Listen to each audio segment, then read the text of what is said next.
और कन्हैया को धारदार चाकू और हथियार से मार मार कर और गाला रेत कर हत्या कर दी गई। राजस्थान का एक टेलर वाला जिनका नाम है कन्हैया, यह नाम 2-4 दिन से यूट्यूब पर बहुत ट्रेंड कर रहा है। आप लोग इस नाम से वाकिफ होंगे। आप लोग यह भी जानना चाहते होंगे कि कौन था कन्हैया, यह क्यों विवाद चल रहा है। तो आप लोग इस वीडियो से बने रहिए, हम आप लोग को पूरा मैटर समझाते हैं। राजस्थान में एक कन्हैया नामक कपड़ा सिलाई करने वाला एक टेलर वाला था, जिनको 2 दरिंदों ने जिनके दुकान में घुस कर और उनका निर्मम हत्या कर दिए। यह मामला उसी समय से संज्ञान में आया और चारों तरफ आग की तरह फैल गया। दोस्तों, आप लोग से हम बता दें कि फिलहाल राजस्थान गहलोत सरकार ने इस पर कड़ी एक्शन लेते हुए दोनों आरोपी को गिरफ्तार कर लिया है और भारत के कोने कोने से उन दोनों दरिंदों को कड़ी से कड़ी सजा देने की मांग उठ रही है। दोनों दरिंदों ने कन्हैया लाल का हत्या क्यों किए, यह सोचने वाली बात है।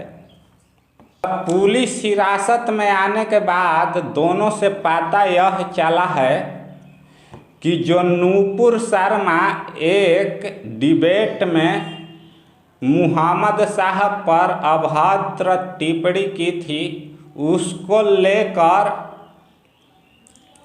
अनेक मुस्लिम देशों ने भारत पर कड़ी एक्शन ली थी और उसी विवाद को लेकर एक फोटो कन्हैया ने अपने ट्विटर से फोटो शेयर किए थे। उस फोटो शेयर को देखकर कुछ लोगों को यह लगा कि यह नूपुर शर्मा के सपोर्ट में शेयर किया गया फोटो है, जिसको लेकर कन्हैया पर FIR दर्ज किया गया और कन्हैया को पुलिस हिरासत में ले लिया गया और कोर्ट तक पहुंचने के बाद कन्हैया बेल पर छूट कर बाहर आए और उनको बाहर आने के बाद अनेक लोगों ने उन्हें धमकी देने लगे।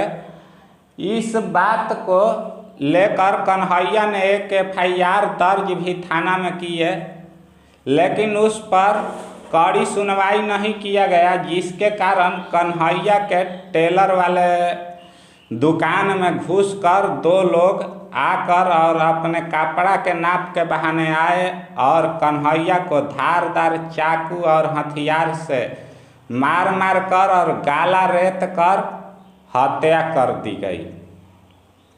दोस्तों, यह भारत के संस्कृति को शर्मसार कर देने वाला घटना है।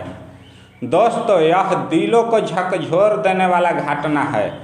क्या अब भारत में यही सब घटना होता रहेगा? हमारा मोदी सरकार से हाथ जोड़कर यही आग्रह है कि आप इस पर कड़ा एक्शन लेते हुए और दोनों आरोपी को जल्द से जल्द कड़ी से कड़ी सजा देने का कृपया करें। और कड़ा सजा क्या हो सकता है, उन्हें फांसी देने का कृपया करें।